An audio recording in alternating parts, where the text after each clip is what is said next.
presented by Agriculture Classes Morana. Please subscribe my channel. Chapter 2 पादप पोषण अंक 3। नमस्कार दोस्तों, मैं नरेंद्र सिंह एग्रीकल्चर क्लासेस मुरैना से आप सभी का एक बार फिर से स्वागत करता हूं।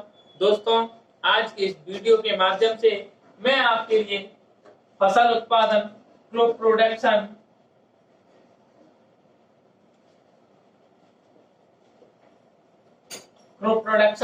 का चैप्टर नंबर 2, जो चैप्टर नंबर 2 है वो है प्लांट न्यूट्रिशन यानी पादप पोषण।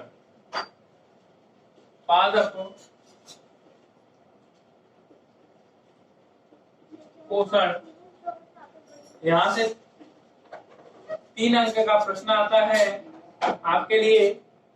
तो आज मैं जो पादप पोषण है का जो सेकंड चैप्टर है उसको मैं शुरू करने वाला हूँ। तो दोस्तों, सबसे पहला जो हमारा प्रश्न बनता है वो क्या बनता है कि पादप पोषण कहते किसे हैं। प्रश्न क्या है हमारा, पादप पोषण किसे कहते हैं। पादप पोषण किसे कहते हैं? तो पौधों की उचित वृद्धि एवं फलन के लिए आवश्यक पोषक तत्वों की उचित मात्रा एवं उचित समय में पूर्ति करने को ही हम क्या कहते हैं? पादप पोषण कहते हैं। क्या है? मैं लिख के बता देता हूं आपको यहाँ पे। तो लिखना क्या है? पौधों की उचित वृद्धि एवं फलन के लिए क्या लिखना है? पौधों की उचित वृद्धि एवं फलन के लिए तो पौधों की उचित वृद्धि एवं फलन के लिए आवश्यक पोषक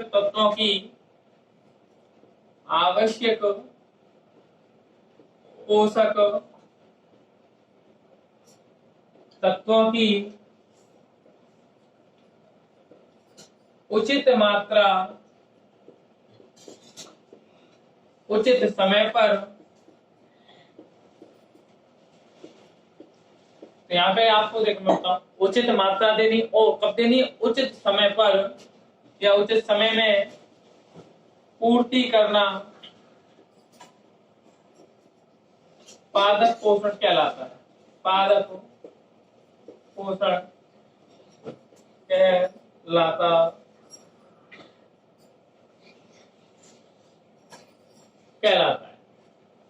तो पादप पोषण कहते किसे हैं? तो पौधों की उचित वृद्धि यानी पौधों की अच्छी वृद्धि के लिए, अच्छी उचित वृद्धि का मतलब अच्छी वृद्धि के लिए एवं फलन के लिए यानी उनसे जो फल प्राप्त होते हैं उनके लिए आवश्यक पोषक तत्वों की मात्रा यानी जो आवश्यक पोषक तत्व 16 प्रकार के जो आवश्यक पोषक तत्व हैं उनकी उचित मात्रा यानी ये नहीं है उचित मात्रा में जितनी आवश्यकता है उतनी ही लेनी है। ये नहीं कि ज्यादा ले लो तो भी क्या हो जाएगा? पौधे खराब हो जाएंगे। तो उचित मात्रा और कब देनी है? उचित समय पर देनी। ये है कि आज जरूरत पड़ रही हो 2 महीने बाद देख रहे हैं उसको पोषक तत्व तो कोई मतलब नहीं है। उचित समय भी होना चाहिए, उचित मात्रा होनी चाहिए और उचित समय भी होना चाहिए और इनकी पूर्ति करना ही क्या कहलाता है? पादप पोषण कहलाता है। ठीक, यहाँ से एक प्रश्न आता है कि पादप पोषक तत्व होते कितने प्रकार के? तो पादप पोषक तत्व 3 प्रकार के होते हैं। पादप पोषक तत्व कितने प्रकार के? 4 प्रकार के होते हैं। 4 प्रकार के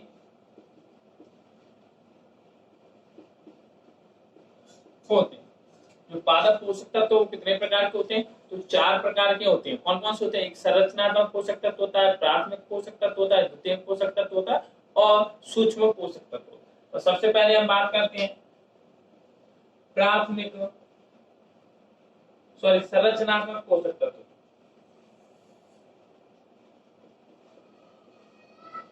संरचनात्मक पोषक तत्व जिनसे संरचना की जाती है, किसी भी वस्तु की संरचना की जाती है वो संरचनात्मक पोषक तत्व होते हैं। और ये संरचनात्मक पोषक तत्व कौन कौन से हैं? CH4। C का मतलब है कार्बन, H का मतलब है हाइड्रोजन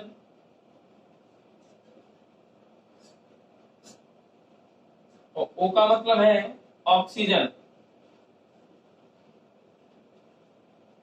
इन्हें हम शॉर्टकट में क्या है इस तरीके संरचनात्मक पोषक तत्व कौन से होते हैं?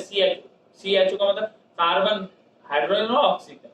ठीक है, तो संरचनात्मक पोषक तत्व कौन कौन से हैं? कार्बन, हाइड्रोजन और ऑक्सीजन। ये कैसे पोषक तत्व है? संरचनात्मक पोषक तत्व होते हैं। नंबर 2, प्राथमिक या मुख्य पोषक तत्व।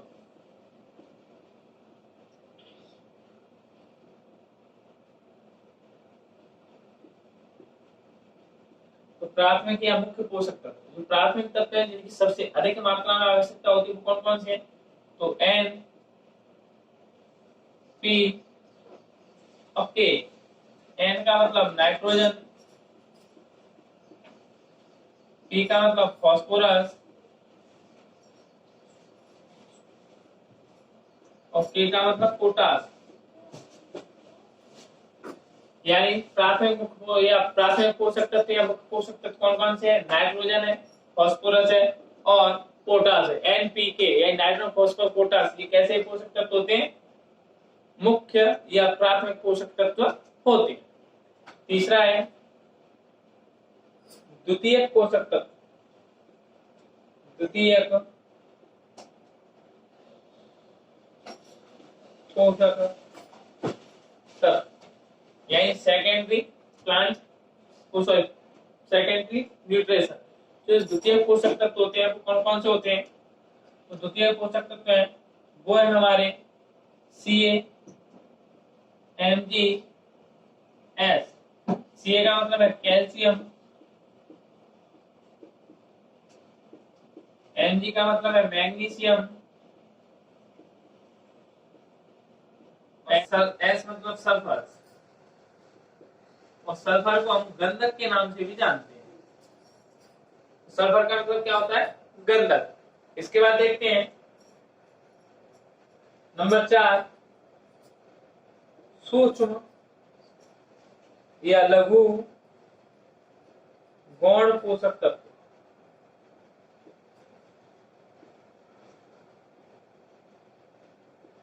तो सूक्ष्म या लघु गौण पोषक तत्व यानी जिनकी बहुत कम मात्रा में आवश्यकता होती है, जैसे Zn। Zn का मतलब होता है जस्ता,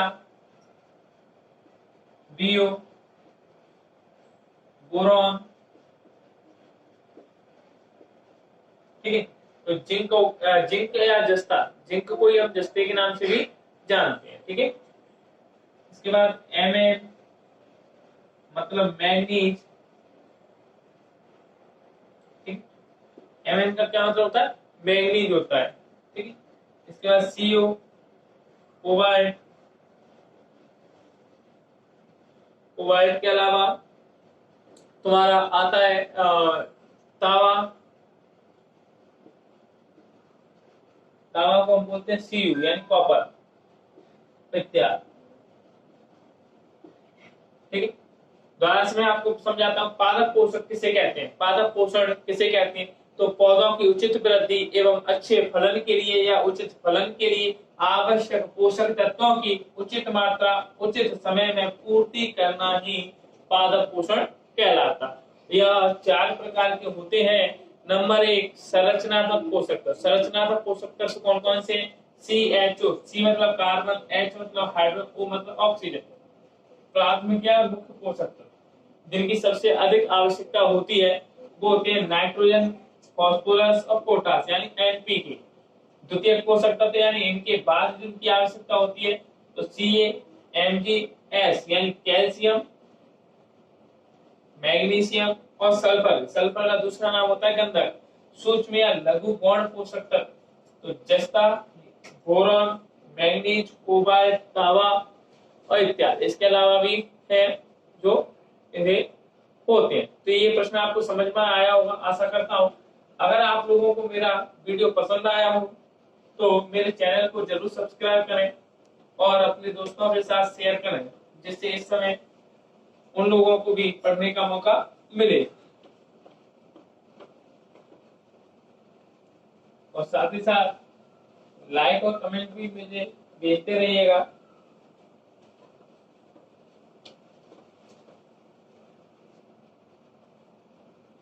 अगला प्रश्न है मेरा, दूसरा प्रश्न है कि मृदा में पोषक तत्वों की प्राप्ति के स्रोत बताइए। यानी मिट्टी में पोषक तत्व कहाँ से प्राप्त होते हैं। यानी मिट्टी को, मृदा का मतलब होता है मिट्टी, मिट्टी में जो पोषक तत्व आते हैं वो कहाँ से मिलते हैं उन्हें, यानी कहाँ से प्राप्त होते हैं। या मृदा तथा साथ में ये भी तो पौधों को पोषक तत्वों की प्राप्ति के स्रोत, चाहे तो वो पूछ ले कि मृदा में पोषक तत्वों की प्राप्ति के स्रोत या पौधों में पोषक तत्वों की प्राप्ति के स्रोत, दोनों का आंसर ये की रहेगा। मैं प्रश्न लिखता हूँ यहाँ पे, मृदा में तथा पौधों में पोषक तत्वों की प्राप्ति के स्रोत बताइए। मिट्टी में, मिट्टी को तथा पौधों को पोषक तत्व कहां से प्राप्त होते हैं, इसके बारे में हम यहाँ पे जानते हैं। उत्तर में हम लिख रहे हैं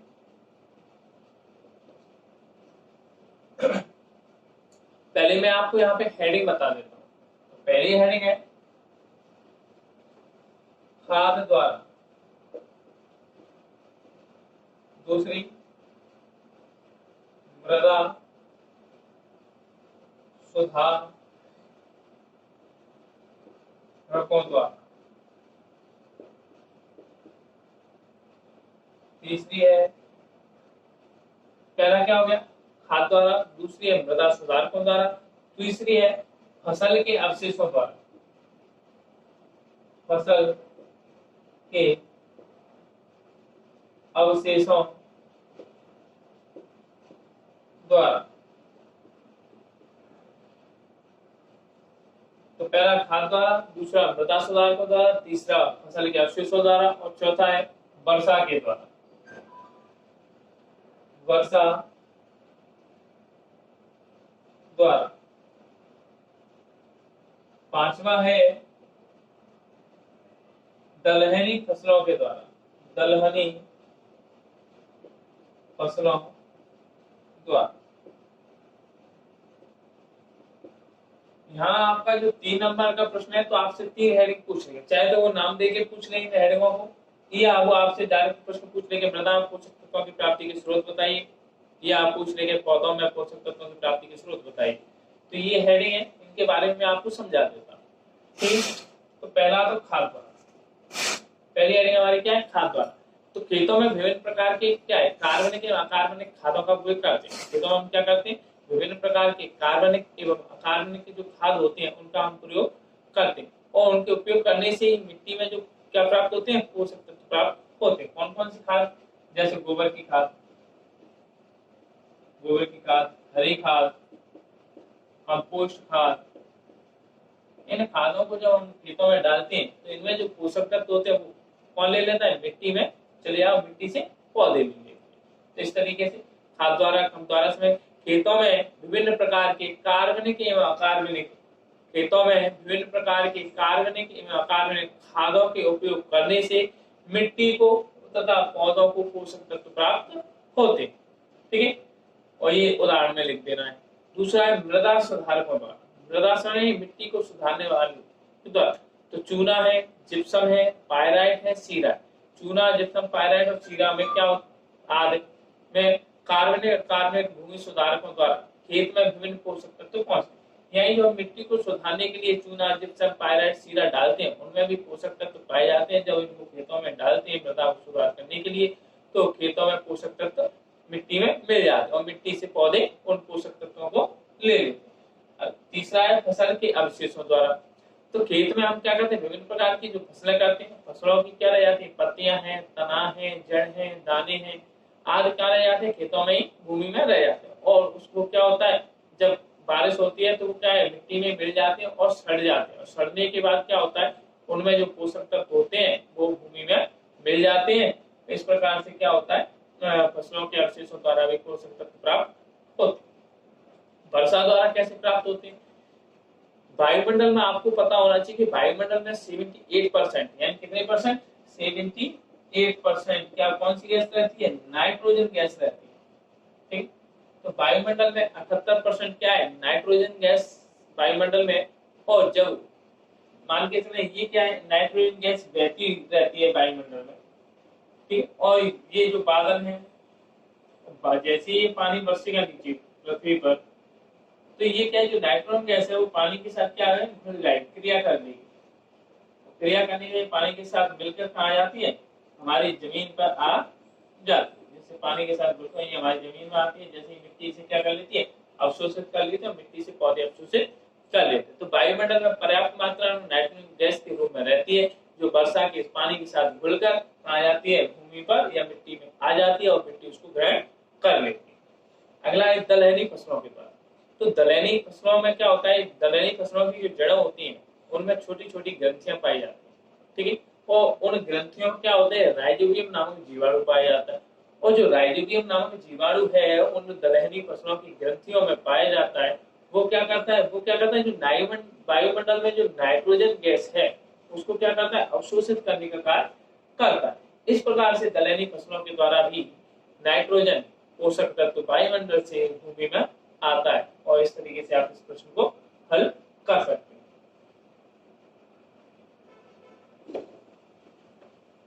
ठीक है, इसमें आपको कोई दिक्कत नहीं होगी। अगर कोई दिक्कत हो तो मेरे को कमेंट बॉक्स में जरूर भेजें। ठीक है दोस्तों, अगर आप लोग मेरे चैनल पर नए हैं तो मेरे चैनल को जरूर सब्सक्राइब करें, जिससे आगे आने वाले वीडियो आपको नोटिफिकेशन के माध्यम से समय रहते आपको प्राप्त हो जाएंगे, जिससे आपकी पढ़ाई सुचारू रूप से चलती रहेगी। इसलिए दोबारा से फिर मैं आपसे कह रहा हूँ कि अगर आप मेरे चैनल पर नए हैं तो जरूर सब्सक्राइब करें मेरे चैनल को, और अपने दोस्तों के साथ ज्यादा से ज्यादा शेयर करें, और लाइक कमेंट भी मुझे भेजते रहिएगा। कल फिर मिलेंगे एक नई वीडियो के साथ, तब तक के लिए नमस्कार। अगर आप लोगों को मेरा ये वीडियो पसंद आया हो तो मेरे चैनल को ज़रूर सब्सक्राइब करें।